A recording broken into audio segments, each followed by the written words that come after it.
Okay, our next question. You want to read it? You read. It's this Uh-oh. one right here. Which one?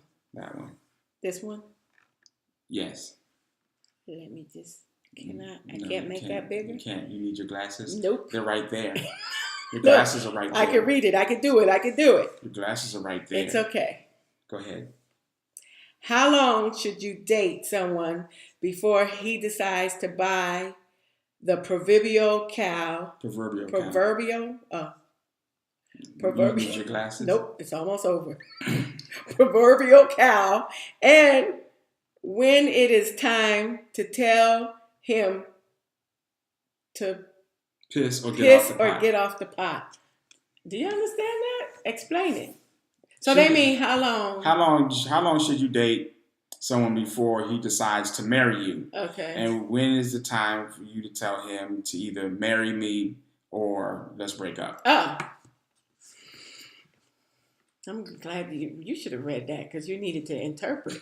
Well, I just did. We talked about this last in one of our previous videos. Yeah. That we don't have a time frame. Yeah, it was on one of. We have a time frame. The time frame really depends upon you. It really depends on your relational experience. If you have a lot of relational experience and you can determine what it is that you want and know what it is you want, and you have been proven over time and experience to make good relational decisions, then you can see it in 2 months, 6 months, and know that that's the person you want to be with. You also said because when people are older, they kind of already, like if you're up in age, you already kind of right. You done seen some things that you think will work. You done seen some things you know won't work, and so once you decide, oh yeah, this is gonna work, then you move forward.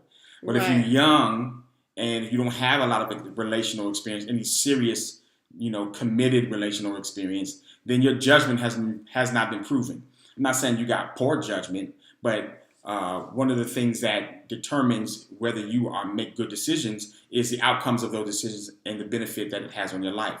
And if you haven't made those decisions in a large quantity in terms of relationships, I'm talking about adult relationships. I'm not talking about the college, high school ones where everybody's all happy and hormones is racing all over the place. But I'm talking about those adult, I got a job and responsibilities and I got to manage my time and money and relationships stuff. And maybe kids.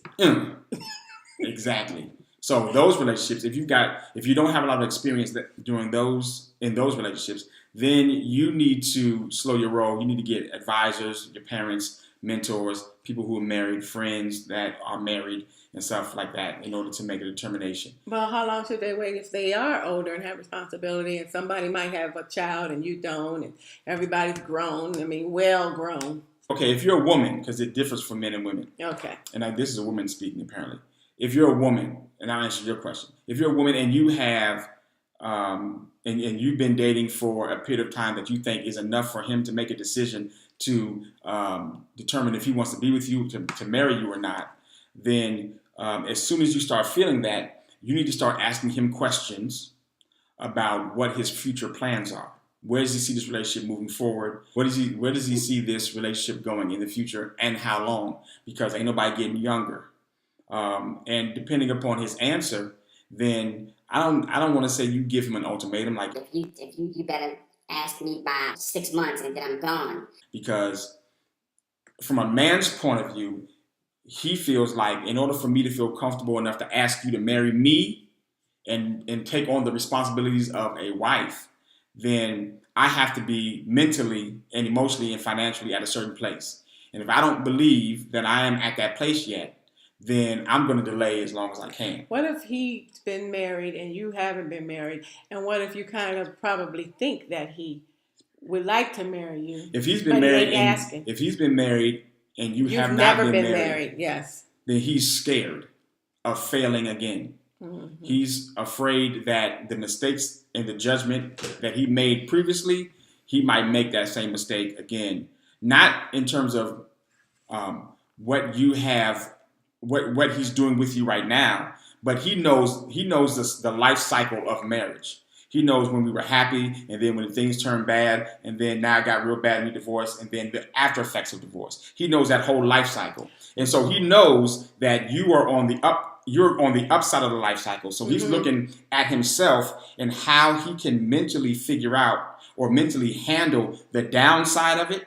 And he's weighing his options. It's like, am I mature enough? Am I stable enough? Am I whatever enough to handle all those responsibilities? What if he's a widower and not a divorce? If he's a widower, he's more than likely to see the positive side of marriage, because when you are in grief, you normally think about the positive and not the negative. What if there was a lot of negative?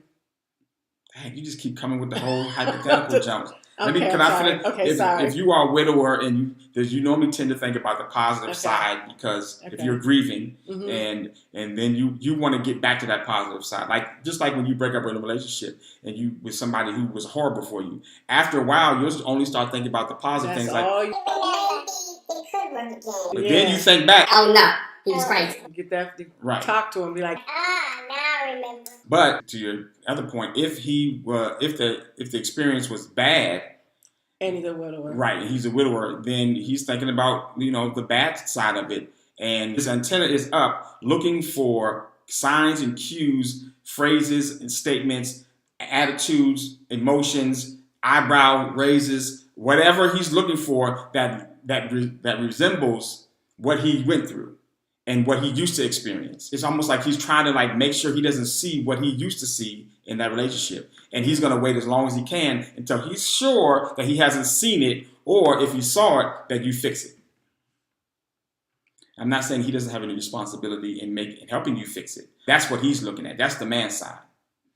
So if she's good and grown and she feels that, he should be asking, then you need to start having conversations about what his future plans are. And you can casually, passively, and very strategically find out what his barriers are by asking questions, not probing, not have them nice heart-to-heart questions where y'all relaxing with some coffee, sipping some wine and just having good conversation over dinner or whatever. And you're really trying to understand what his barriers are. And once you understand those barriers, then you can start, if you want to, making the adjustments in the relationship or in yourself, or influencing him to make adjustments in himself to change and to pull down those barriers. What if he's still grieving? Even he ain't ready. If it was good or bad, but he's still kind of grieving the person. He ain't ready if he's still grieving. He ain't ready. Not if he's still grieving.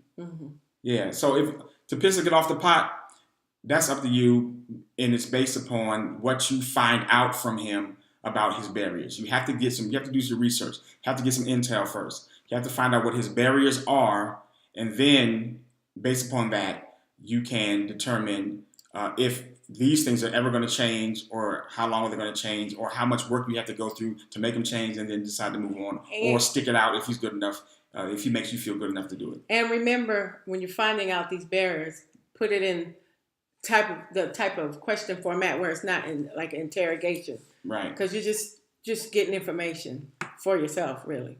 Yeah, that's good. You used to do that really well. Ask questions to try to get information instead of accusing or something like that. Or nag. Nag. Yeah, she was like, I was just wondering, are you going to turn left at this light? Yeah, I'm going to turn left at the light. Instead of being like, you got to turn left right here. I'm like, I'm going to turn left. But if you like, are you going to turn left right here? Yeah, I am. Okay. I figured out what you were doing a little later on, you little sneaky. Well, but you didn't feel like I was nagging you. No, that's true. And I wasn't controlling and trying to take over the whole situation. Right. Okay. That worked well. Yeah. All right.